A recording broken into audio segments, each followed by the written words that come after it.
Eu sou Gustavo Cruz, filho de Dona Cleusa, filho de Zé Nanim, neto de Dona Maura de Bambeza, seu Adolfo e Dona Preta.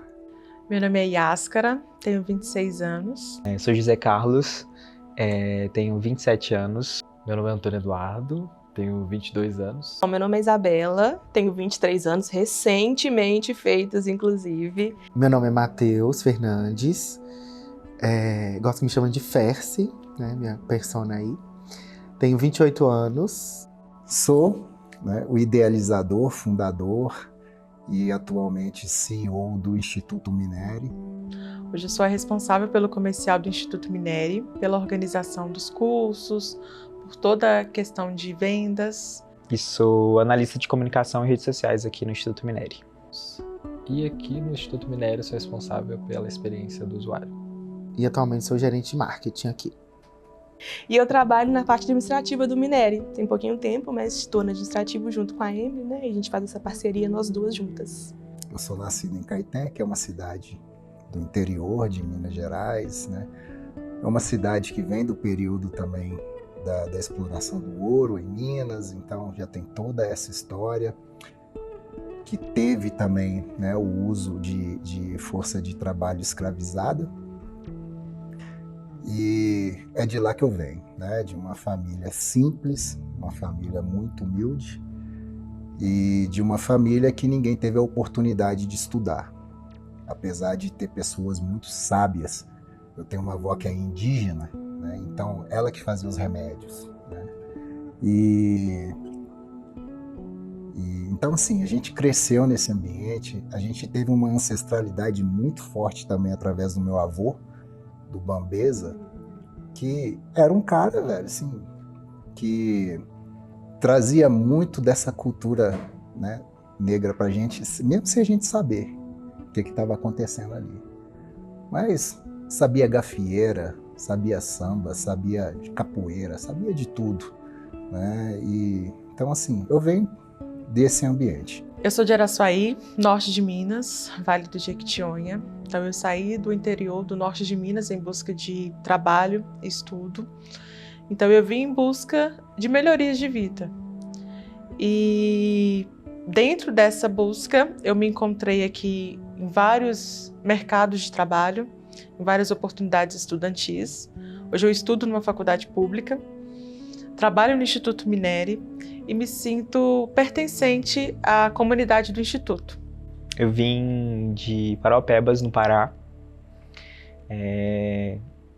Sou filho de uma paraense negra e de um mineiro negro também. Cresci em Paraupebas, uma cidade onde... Uma cidade que foi crescendo, eu fui crescendo com a cidade, então vieram muitas pessoas de diversas cidades e estados do país e tive contato com muitas pessoas de diferentes raças, diferentes religiões, diferentes etnias. Sou belo-horizontino, com raízes interioranas, né? Minha família é do interior de Minas, mas cresci aqui em Belo Horizonte. Bom, eu sou de Belo Horizonte mesmo, nunca pisei para fora. E eu sou fruto de uma relação interracial. Então, essa questão da negritude me atravessar, ela sempre vai estar comigo, eu acho, justamente por esse fato também, sabe? A família do meu pai, ela é completamente branca. A família da minha mãe é majoritariamente preta. E a minha família, o meu núcleo mais próximo, a gente é interracial. A minha irmã é branca, o meu irmão é preto, minha mãe é preta e meu pai é branco. E assim, quando a gente para pra pensar, quando eu parei pra pensar sobre como me atravessa, eu acho que me atravessa de diversas formas. Quando eu era mais nova, me atravessava de uma forma desconhecida.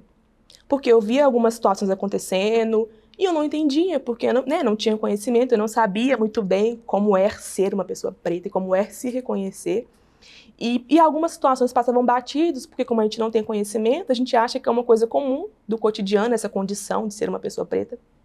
E com o tempo, quando a gente vai adquirindo conhecimento, a gente vai entendendo que algumas situações não tá certa de acontecer, não tem por que acontecer, aquilo não é comum, tem um motivo por trás, isso atravessa de uma forma diferente.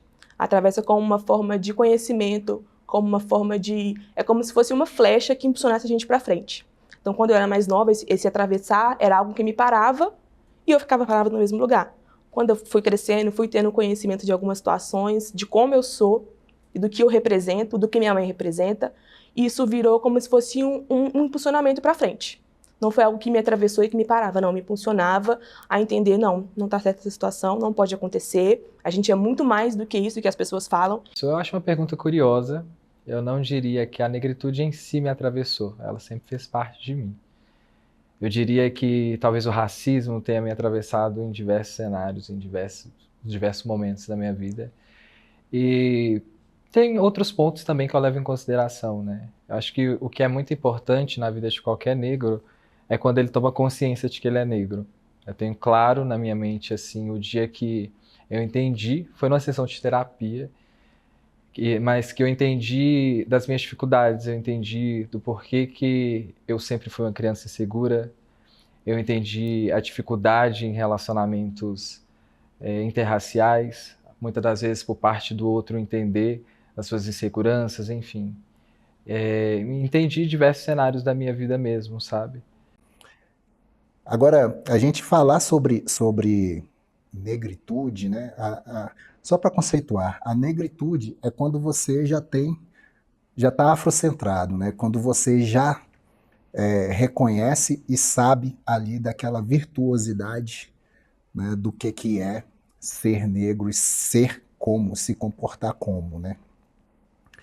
Então, mas essa negritude é uma coisa que você tem que ter a consciência dela, porque senão não pode se dizer que você tem a negritude, né? A negritude me atravessou de uma forma que eu não esperava. Me descobri negro. Sempre estive, apesar de ter contato com diferentes raças, eu estava sempre em ambientes que estavam que era de majoritariamente pessoas brancas.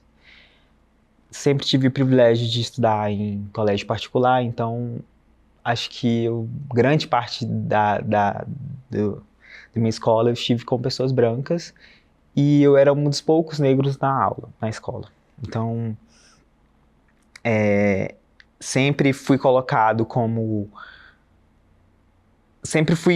Estive em situações em que, não, vamos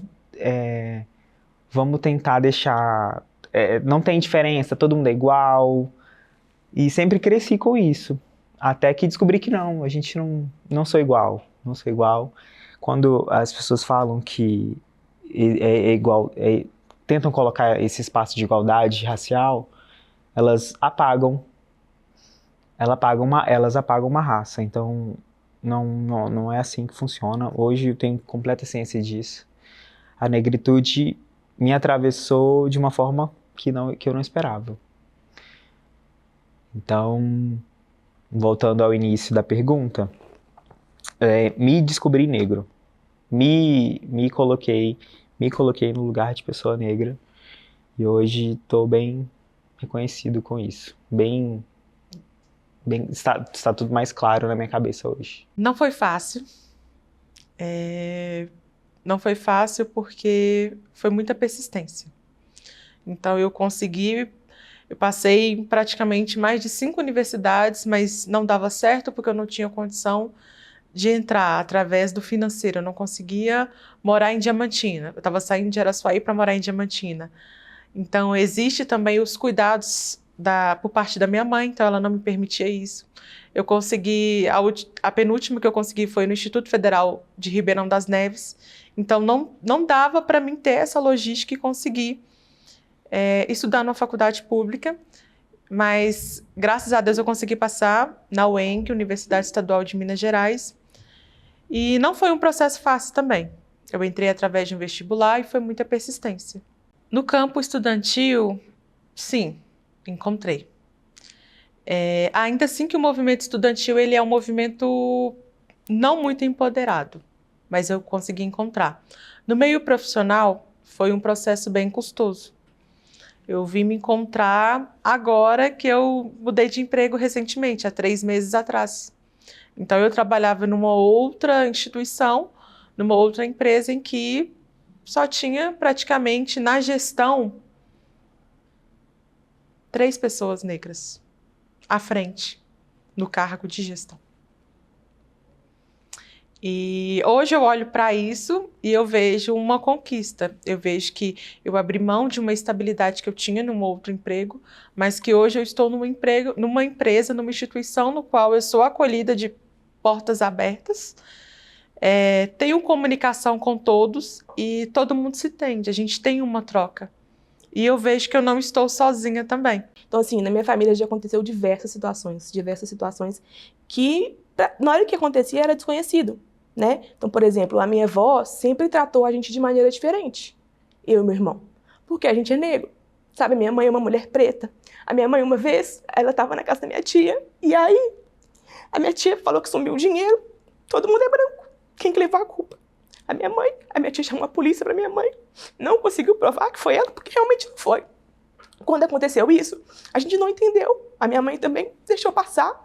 E aí a gente estava conversando sobre isso ontem. Falei com ela, mãe, tem uma situação que aconteceu que na época a gente achou, deixou passar, mas é uma situação assim que não deveria nunca ter acontecido. Pelo simples fato de você ser uma mulher preta.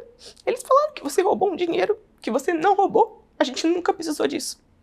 E eu estava conversando sobre isso com ela e ela falou, Bel, realmente, quando aconteceu, a gente sabe que existe essa situação toda de racismo e tudo mais, mas a gente não acredita que realmente está acontecendo.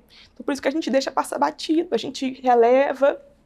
Mas hoje em dia, eu parando para pensar, isso realmente não podia ter acontecido.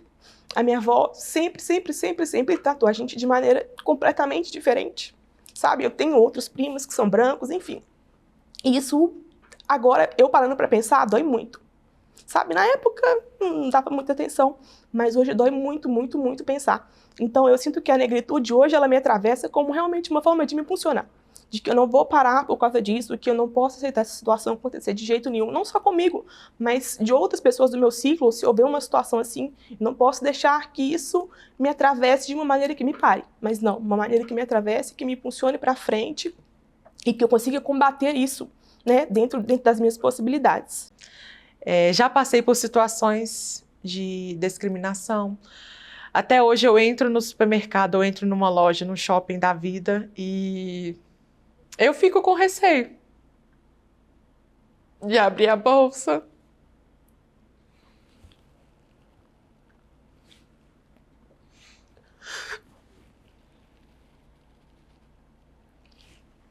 De fazer qualquer movimento que leve segurança ou alguém da loja a caminhar por perto. Eu já passei isso, eu e meu noivo, a gente já passou por isso.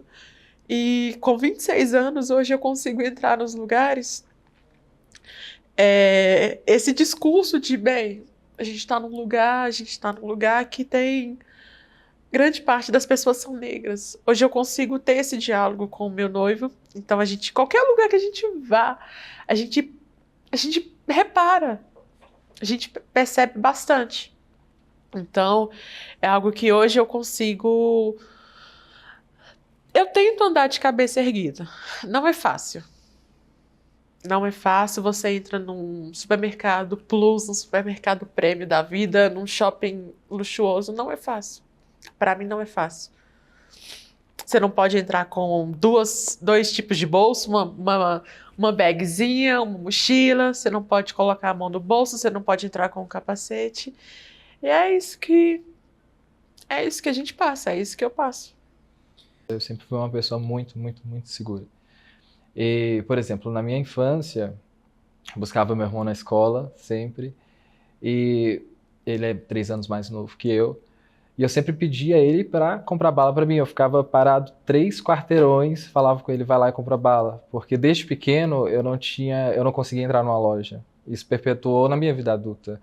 E são cenários que muitas das vezes outras pessoas, não negras, digamos assim, não imaginam que a gente passa. Que é muitas das vezes você tem uma insegurança de entrar numa loja, de você procurar um artefato de valor para passar mais segurança para o outro quando você está dentro de um ambiente que você percebe que as pessoas estão te olhando, sabe? Em diversos cenários, por exemplo, loja, restaurante, cenários onde você não vê semelhantes, até mesmo família.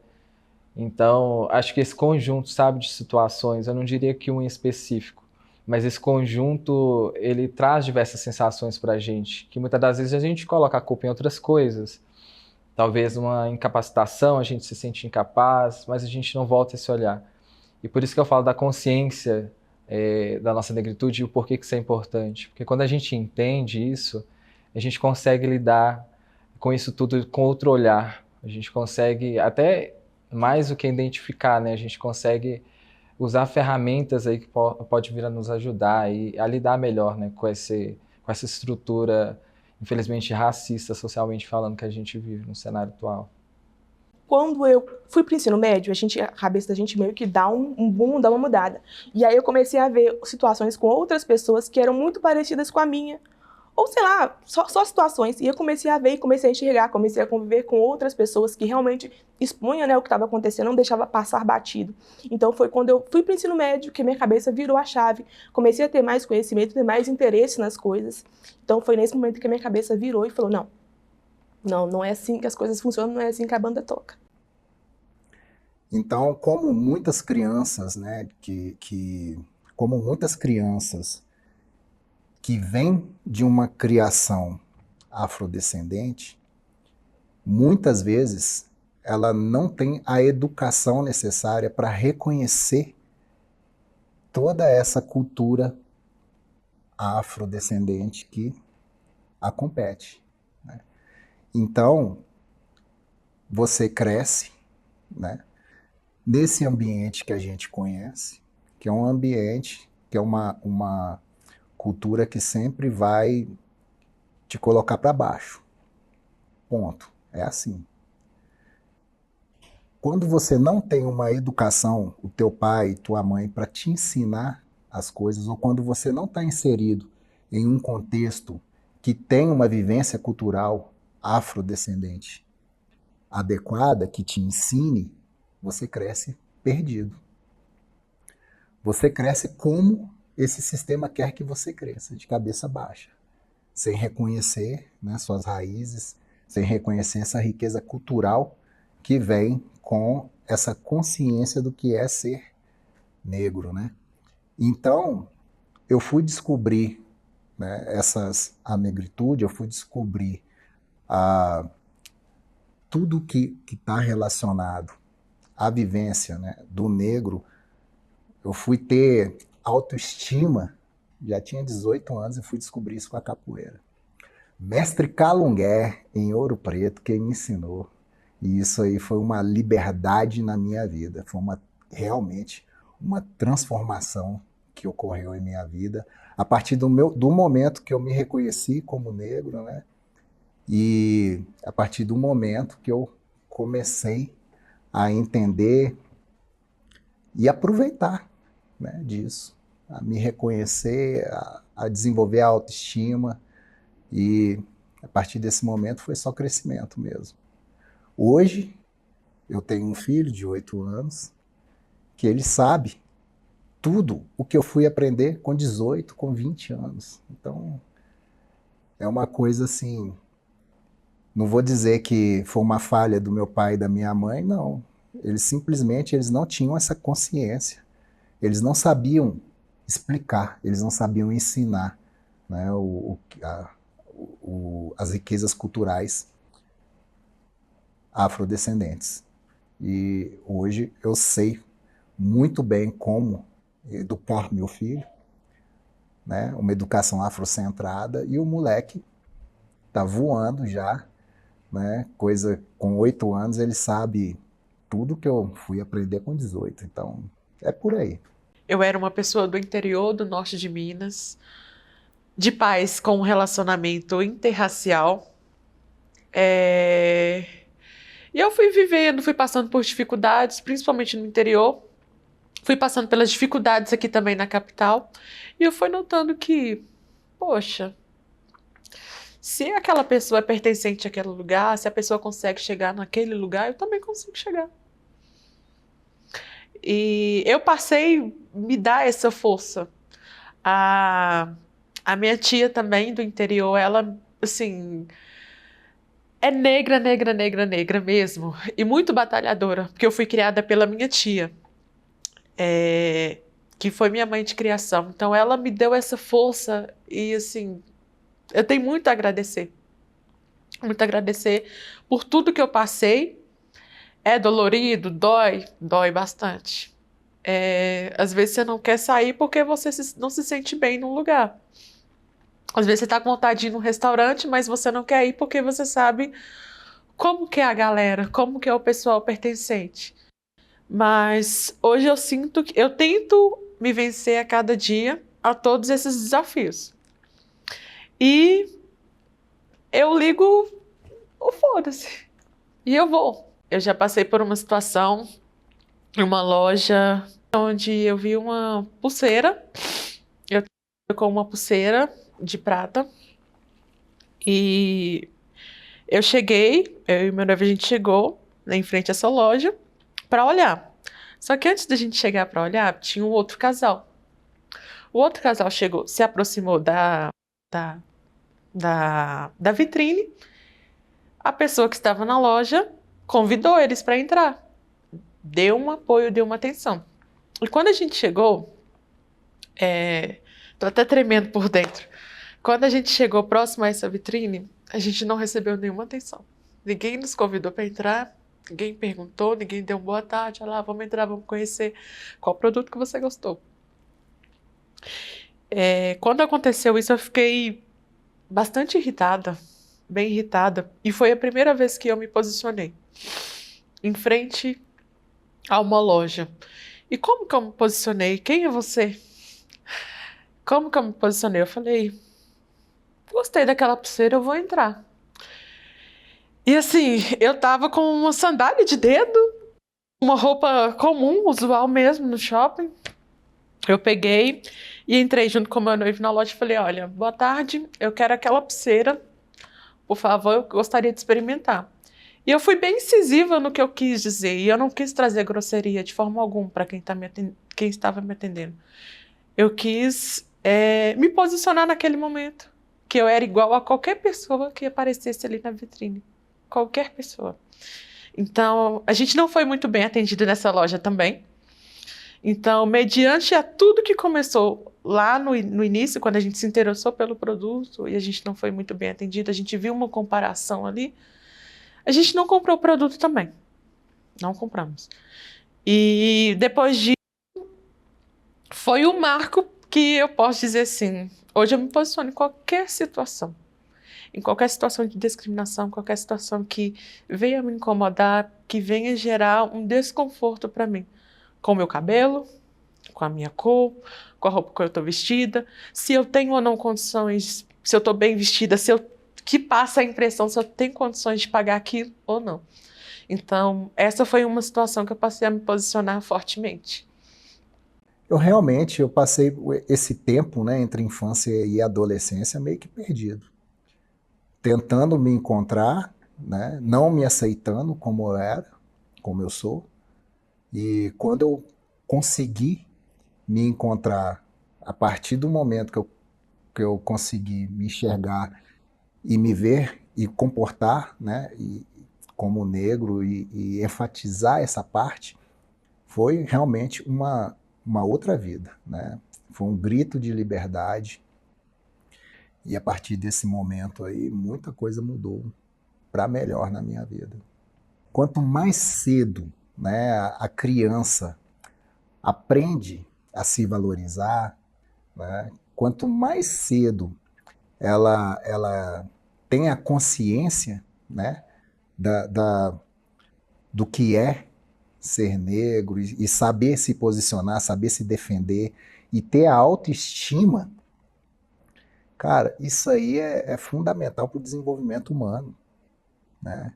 Imagine o que é você viver, passar tanto tempo da sua vida não se aceitando, né?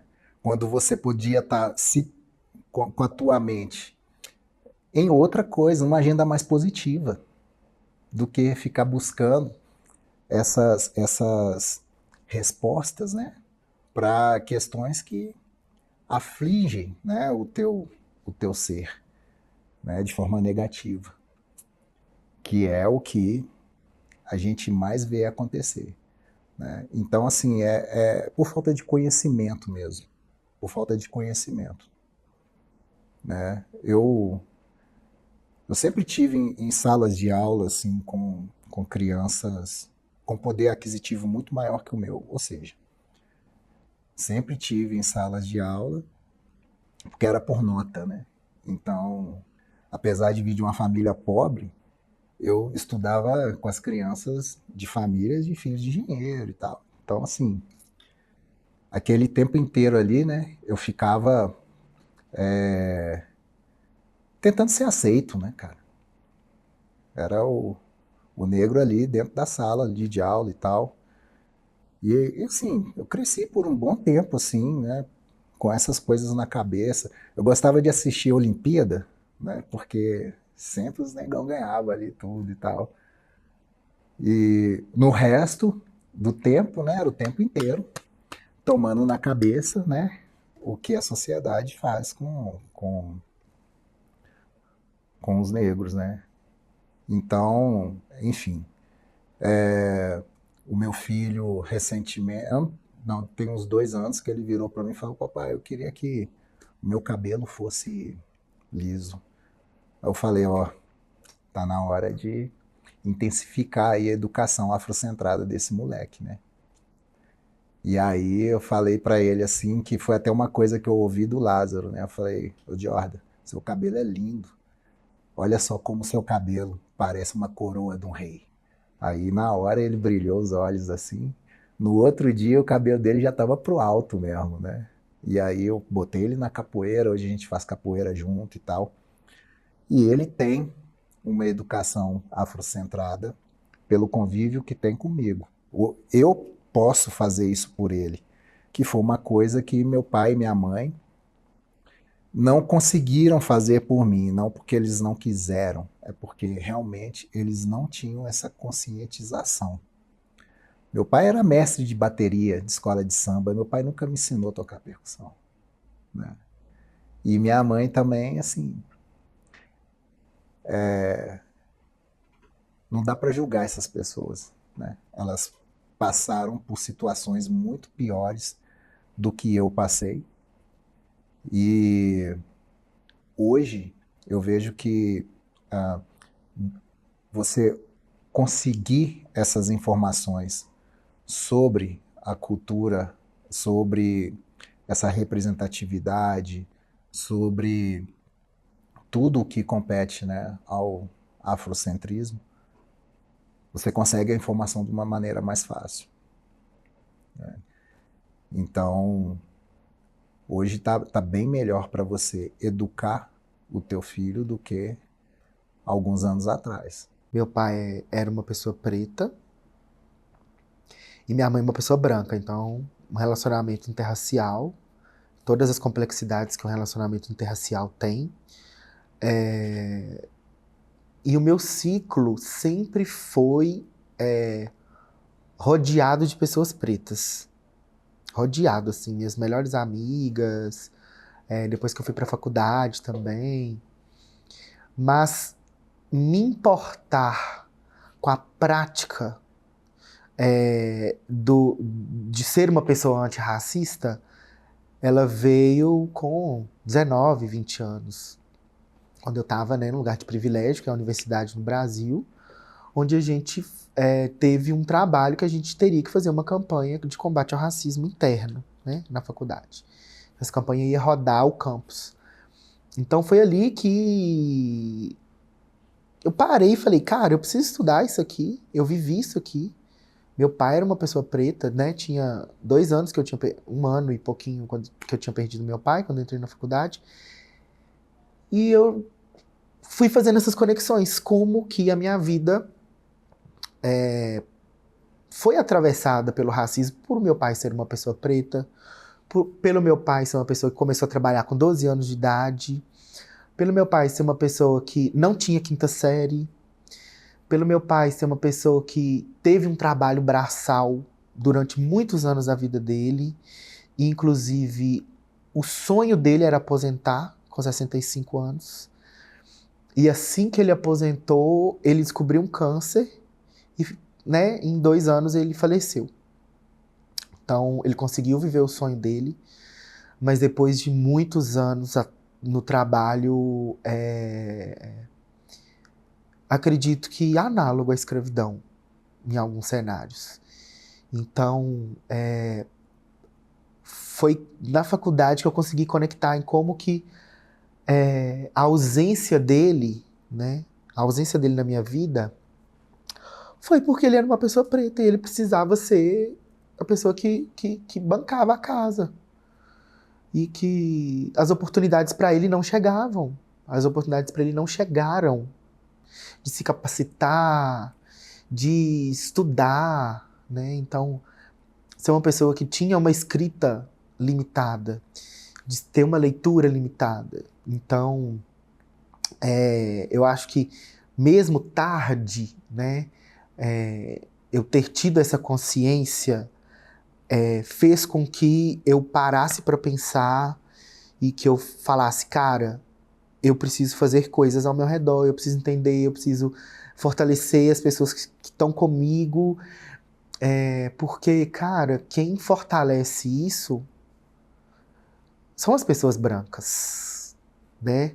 Não é, né, tem o livro, né, da Cida Bento, que é o Pacto da Branquitude, não é, né, os brancos não se reúnem toda semana para falar, cara, como que a gente vai manter uma sociedade racista? Não é isso, mas isso continua existindo, porque a gente, como sociedade racista, a gente se organizou para isso ser assim.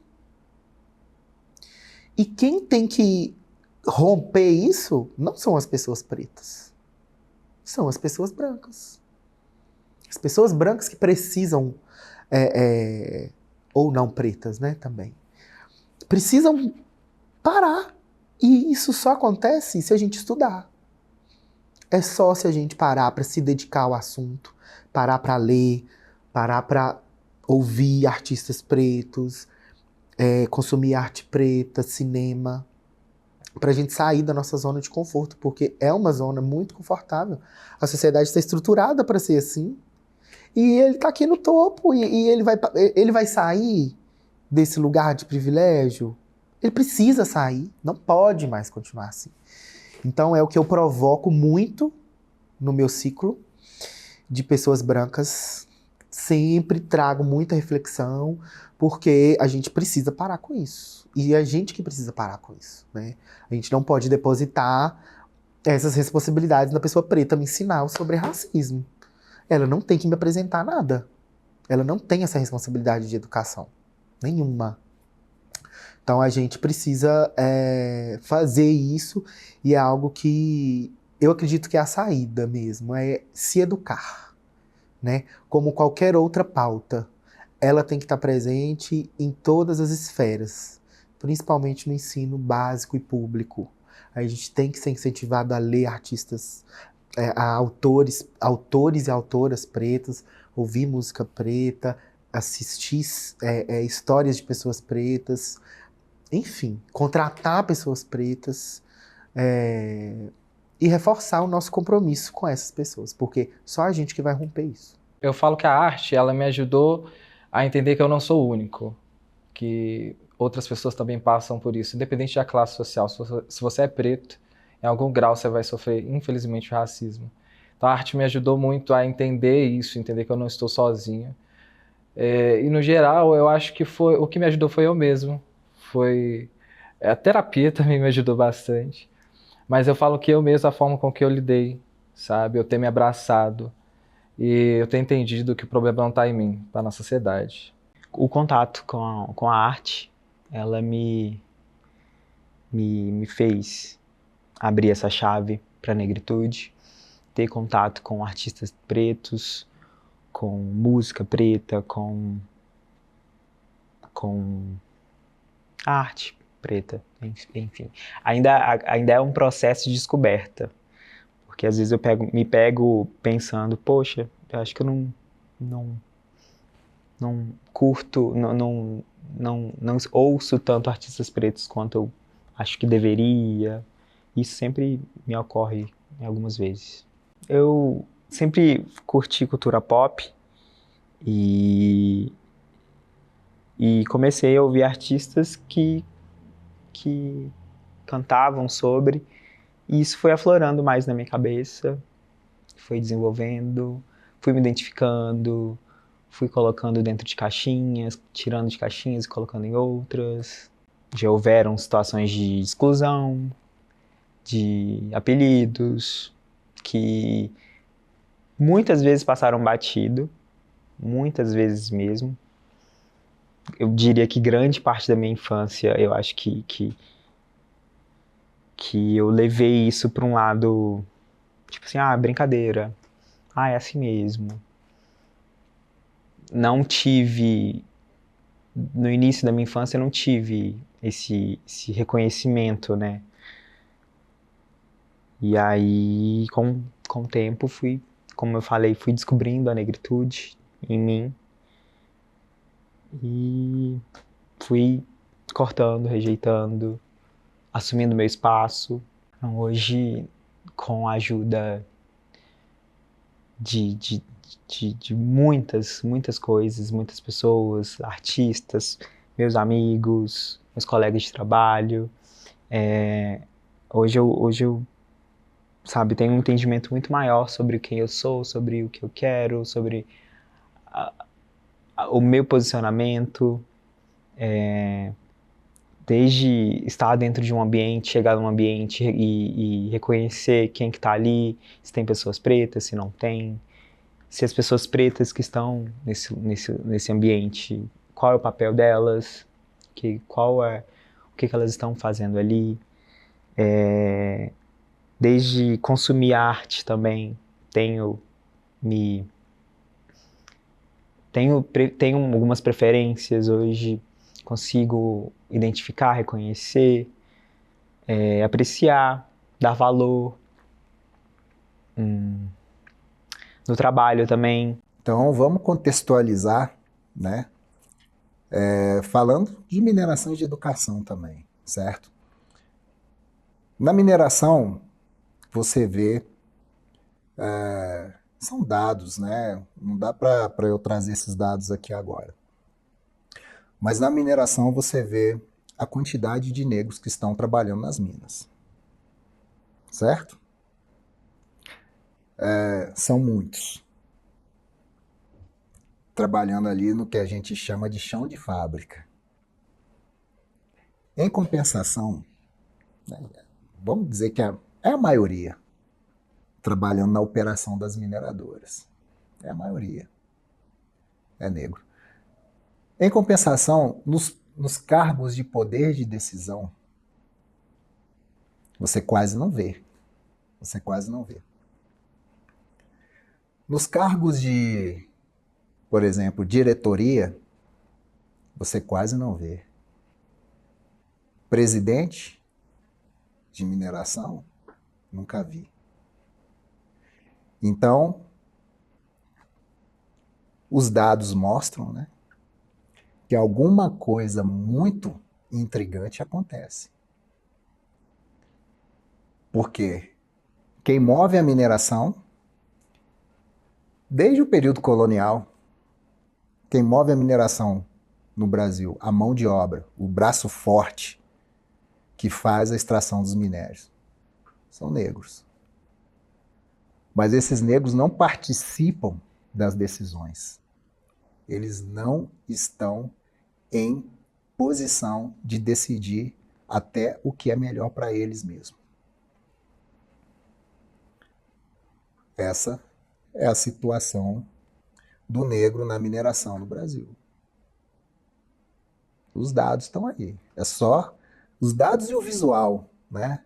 Você vai ver esses eventos grandes de mineração no país, nos palcos principais, quase não tem negro para falar, para compartilhar esse conhecimento, para tomar decisões, para influenciar o jogo, quase não tem, né? E aí? Quando que isso muda? Até quando a gente vai continuar com o setor de mineração como se tivesse no século XVIII. Engraçado, né? Tô rindo para não chorar. Eu acho que eu não tenho esse poder de mudar jogo, né? Mas eu sou uma pessoa utópica e sonhadora. Um sonhador de pés no chão. Né? Filho das asas sabe voar, sem pé em terra, sem pé no ar. Então, o que eu faço, e aí o que eu acho também, né, que é um diferencial competitivo para Instituto Mineiro e para as coisas que a gente faz, né, é ter esse olhar diferente, é de fazer propostas que são diferentes, é de ter uma força muito grande de dedicação, de trabalho. A gente tem sempre que estar um passo à frente no sentido de inovação. Se não for por aí, a gente não consegue viabilizar as nossas iniciativas empreendedoras. Então, assim, o Instituto Mineiro cresce por mérito mesmo das equipes, das pessoas que trabalham por aqui. A gente só consegue criar um ambiente de transformação, um ambiente de inovação, se a gente tem, dentro desse ambiente, cabeças, né, que pensem de forma diferente e se agreguem no conjunto. Né? Não tem outra forma. A diversidade, a inclusão e equidade são fundamentais para o desenvolvimento humano. Não é só Instituto Mineiro, é para a sociedade. Um dia as pessoas vão entender isso. Né? O tanto que é bom você estar num ambiente diverso. Você estar num ambiente de equidade e você promover ações afirmativas de inclusão. Isso só traz ganho, isso só traz crescimento. Né? Isso só traz pessoas engajadas para trabalharem com você, desenvolverem novas ideias. Não há sustentabilidade de forma diferente. Não tem outra forma das empresas trabalharem de forma sustentável e sustentada sem promover a inclusão, a equidade e a diversidade dentro dos seus negócios. Não tem outra forma. Né? Se a empresa não faz isso, ela não pode falar que ela tem um empreendimento sustentável. Porque a sustentabilidade, o principal fator da sustentabilidade no hemisfério sul, que é diferente do hemisfério norte, no hemisfério norte é ecoeficiência, porque eles já exploraram os recursos naturais que eles tinham que explorar. Então, eles querem que a gente tenha a ecoeficiência e, claro, a gente tem que ter. Mas o principal problema do hemisfério sul é o social. Então, a pergunta que a gente tem que fazer, se a gente é socialmente justo e culturalmente diverso. Isso é um dos pilares da sustentabilidade. Então, se você não tem isso no seu modelo de negócios, você não pode dizer que você tem um empreendimento sustentável. Se as pessoas que trabalham, por exemplo, da mineração, se elas não estão participando das decisões, que é o culturalmente diverso, você não pode dizer que você tem um empreendimento sustentável. Porque o social, aqui, para os nossos negócios, hemisfério sul, é o mais importante.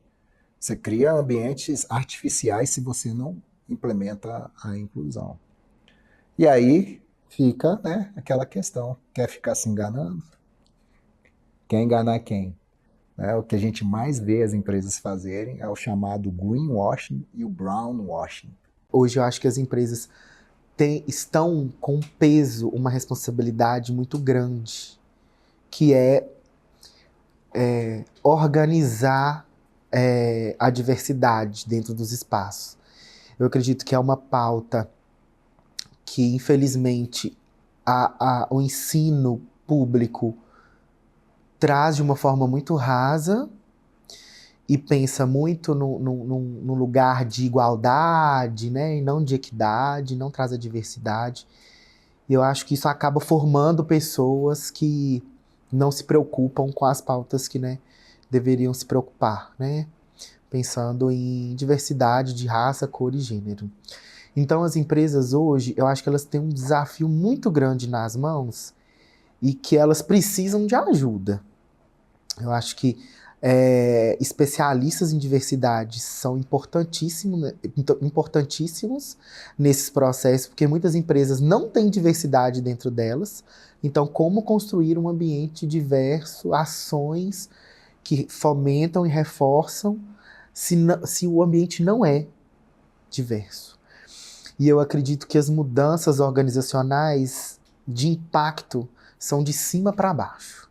Então, quando a gente tem na diretoria, nos conselhos de administração e nos cargos de gestão, pessoas que pensam a diversidade, pessoas que são pretas, que são LGBTs, que são PCDs, que são indígenas, a gente consegue realmente transformar.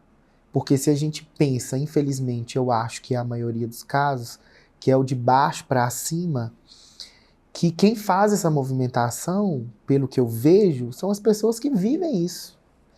Então são as pessoas pretas, são as pessoas LGBTs que vão atrás do RH ou de líderes para buscar essa identificação, quando elas podem dialogar sobre isso. Que às vezes a empresa não abre as portas para esse tipo de diálogo, para esse tipo de representatividade. E é um trabalho muito mais árduo, porque são pessoas que estão embaixo ali na hierarquia da empresa, que muitas vezes não conseguem nem acessar as pessoas que estão lá em cima para trazer essa pauta e falar, cara, você está preocupando com isso aqui?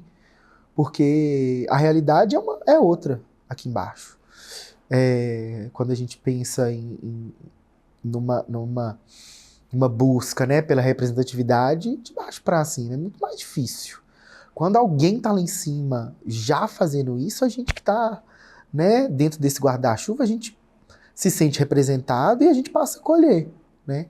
Então eu acho que as empresas precisam, de fato, se atentar à diversidade, mas na prática.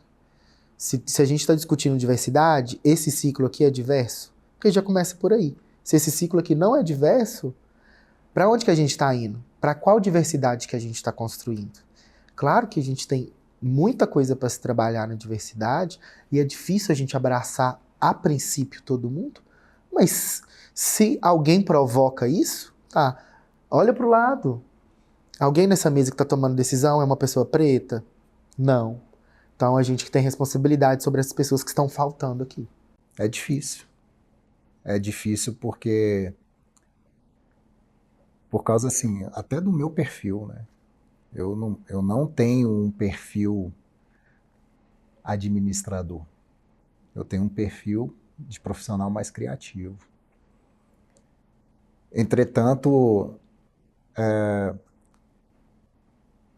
eu acho que eu compenso essas falhas administrativas com o empenho que eu dou, com o vigor que eu dou nos meus trabalhos. Eu não acho que eu sigo esses padrões de liderança. Não acredito. Às vezes eu até tento seguir algum padrão e tal, mas o que eu vejo como liderança, né, e como inspiração é o comprometimento com as pessoas, né, em lidar bem com todo mundo, em saber entender, né, qualquer dificuldade, esses desafios que todo mundo tem no seu dia a dia, buscar melhorar essas condições de trabalho em equipe, né, buscar sempre promover um ambiente adequado para que a gente consiga fazer o que a gente deve fazer no dia a dia e pensar à frente também no que a gente pode inovar, né?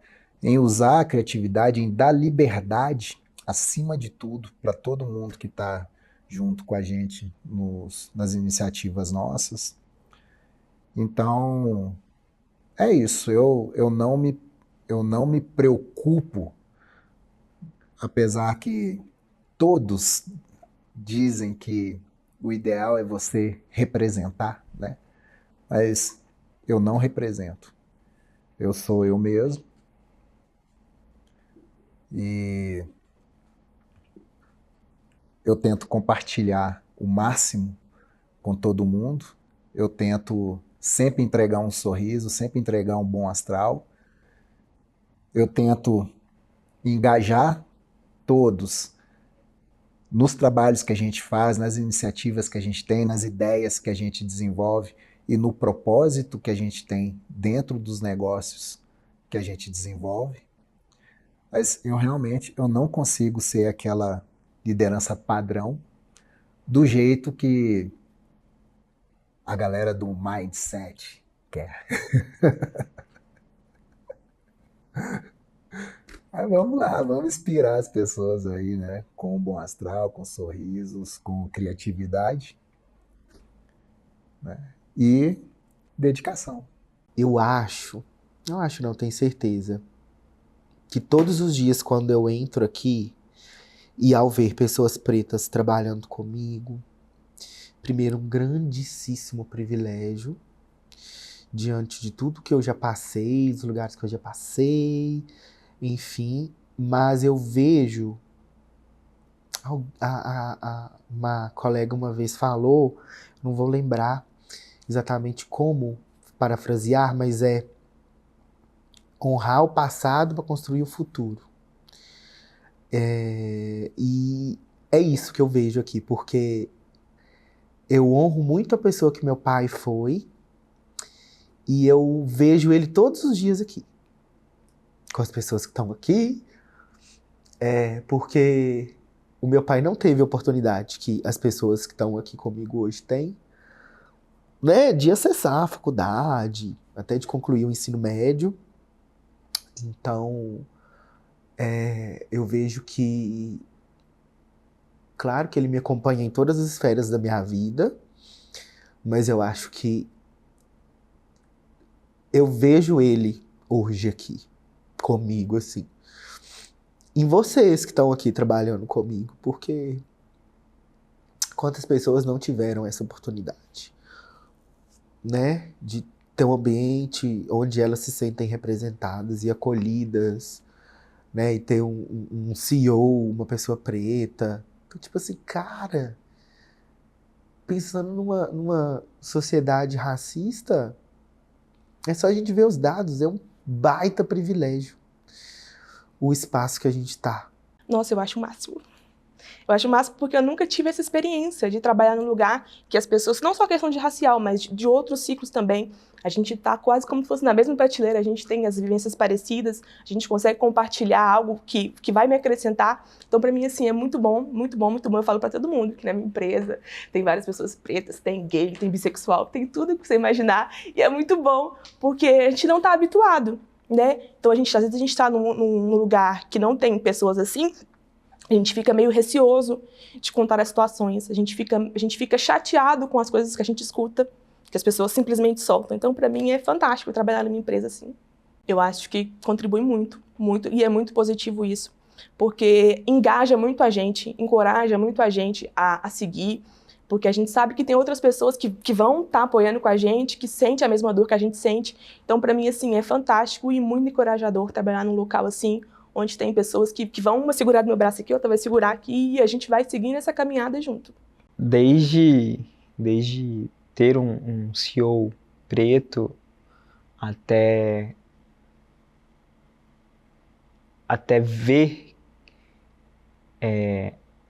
uma política de contratação de pessoas negras, isso me brilha os olhos, estar aqui dentro. Ver cada vez mais pessoas pretas entrando aqui com políticas que nós mesmos colocamos aqui dentro. É muito gratificante, assim. É muito gratificante. Não só pessoas pretas, como pessoas brancas que são aliadas, que reconhecem seu papel, seu privilégio, elas entendem seu posicionamento, seus privilégios e dão espaço para que a gente esteja aqui, é muito gratificante.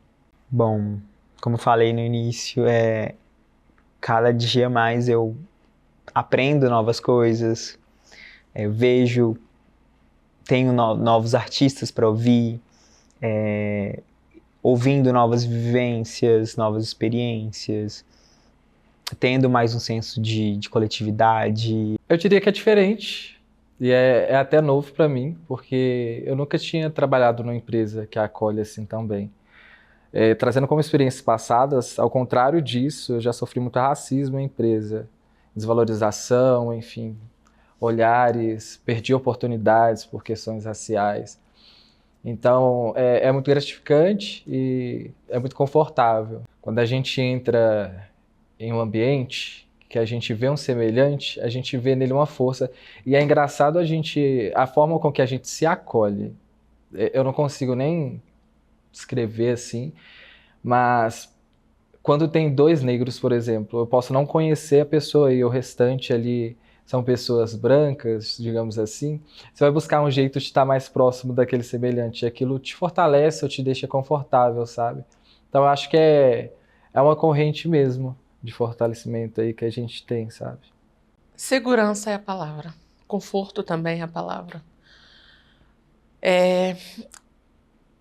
Eu entrei aqui e eu me senti acolhida desde o primeiro dia. Então eu não tive que mascarar quem eu sou, quais são os meus gostos. Eu não tive que mascarar isso. Então cada um tem uma sua personalidade, cada um tem os seus gostos musicais, seus hobbies, teatro, vôlei, queimada.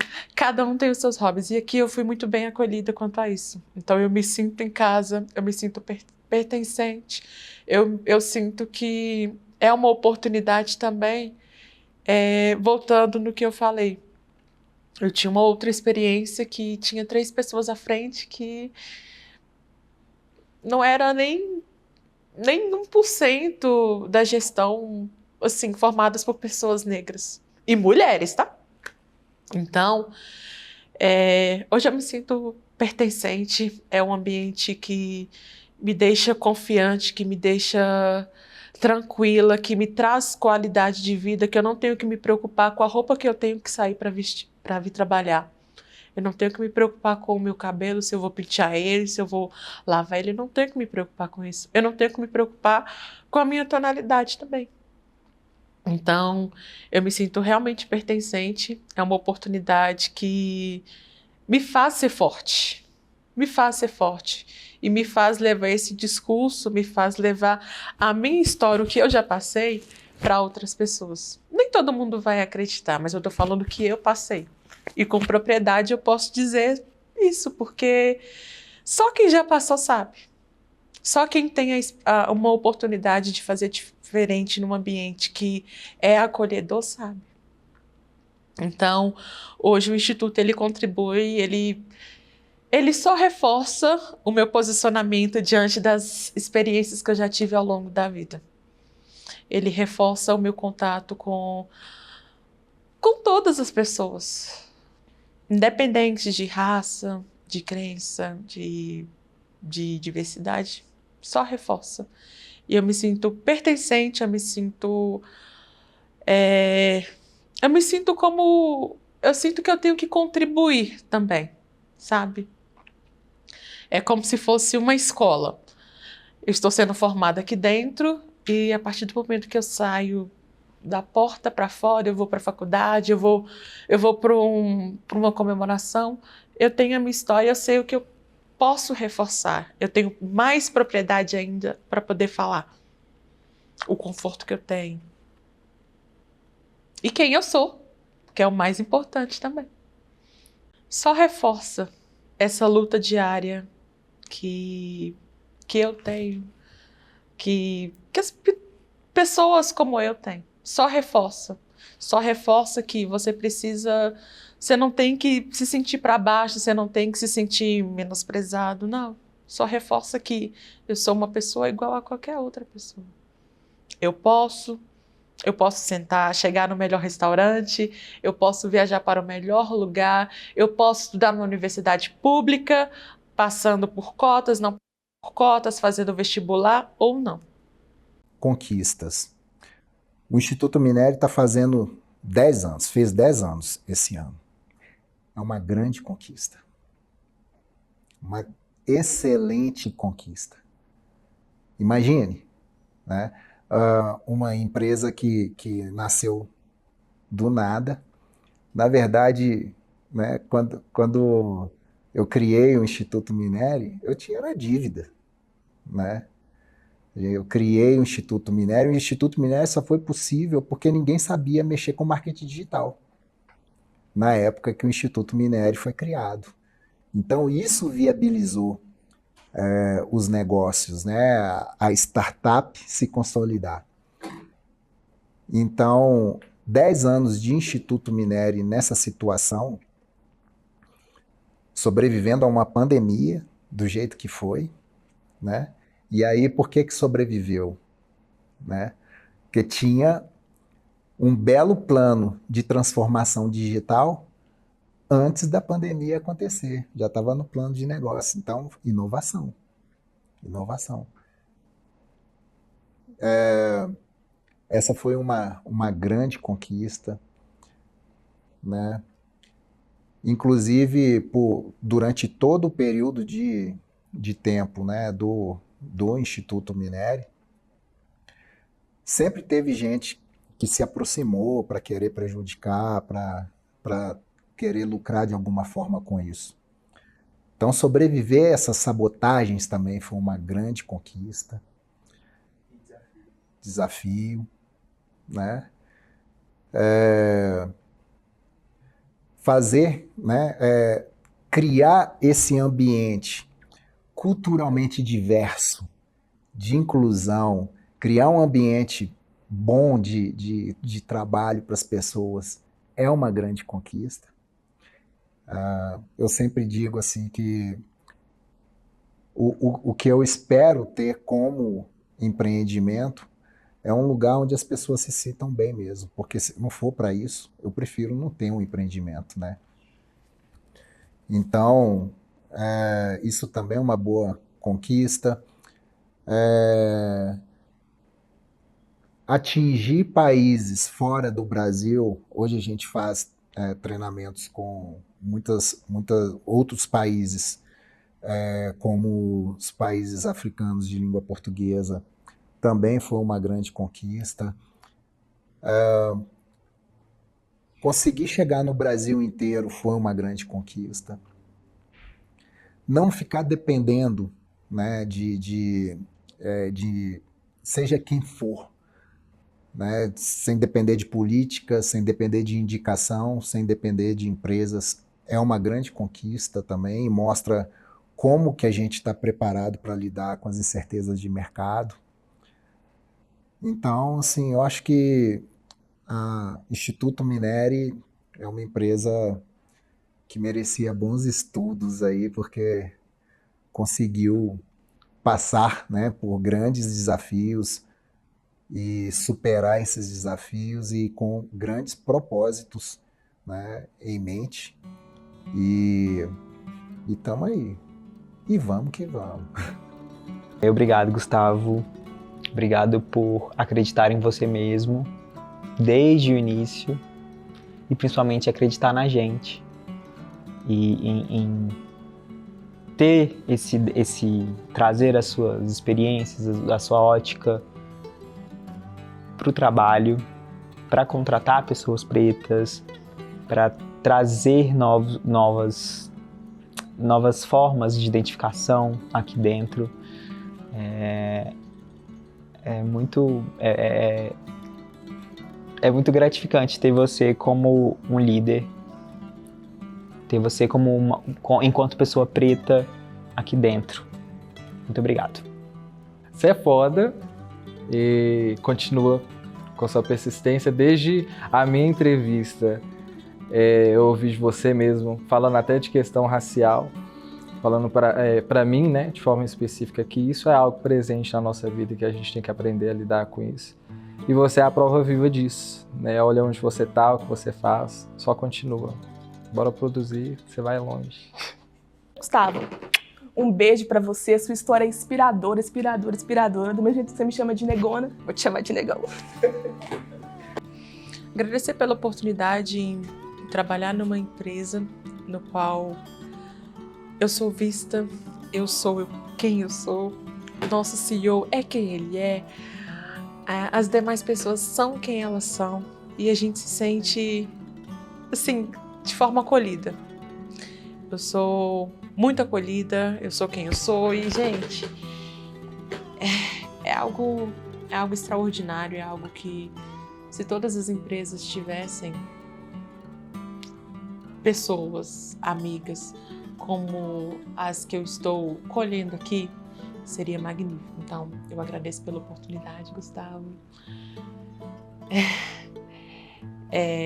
Você faz com que as pessoas aqui dentro sejam quem elas são, que elas sejam fodas, assim como você é, assim como você nos mostra, assim como você nos inspira. Você faz com que a gente seja... Você faz com que o mundo seja nosso, de cada um. E isso é muito bom, isso é gratificante, isso é sensacional.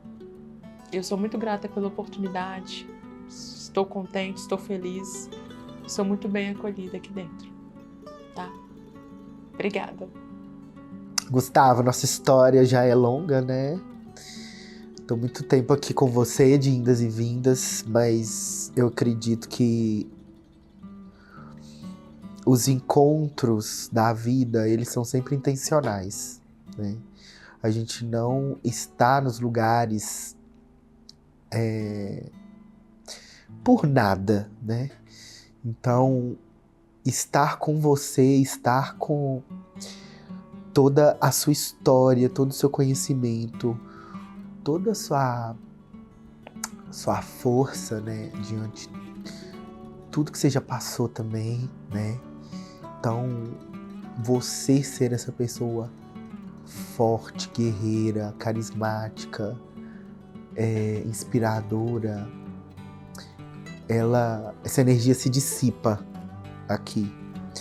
Então, é algo que é gratidão. No final do dia é sobre estar aqui com você, com tudo que você já construiu e vai construir, que você é um cara ideativo e todo dia pensa algo extraordinário para você e para as pessoas que estão ao seu redor e como que isso impacta na sociedade também. Você é um cara gigante, né? Muito além da sua grande altura e de tudo que você já construiu.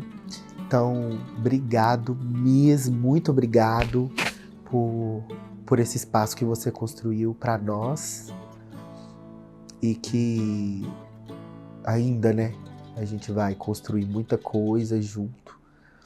Mesmo que difícil, é muito difícil, a gente sabe que é muito difícil, o cenário que a gente vive, o mercado que a gente atua, a gente lida, né, diariamente com vários atravessamentos de racismo, de LGBTfobia, de machismo, de misoginia. Mas você é uma pessoa que nada contra essa corrente, não tem medo nenhum de nadar contra ela, porque alguém precisaria nadar, né? E você é essa pessoa que nada sem medo. Eu acho que é isso, né? A coragem que você tem para falar, para dialogar, para se expressar de todas as formas com que você se expressa, transforma hoje as nossas vidas, né? E impacta com certeza positivamente em todas as pessoas que estão ao nosso redor, os nossos clientes, nossos alunos. Porque você é admirável. Eu admiro demais, tenho muita gratidão por todo o empenho que vocês têm, por toda a confiança que vocês depositam em mim e nos negócios que a gente faz aqui, nas iniciativas que a gente tem empreendedoras, a amizade que eu procuro entregar para vocês, né? e dizer que eu realmente amo todos vocês por tudo isso que a gente passa junto, né?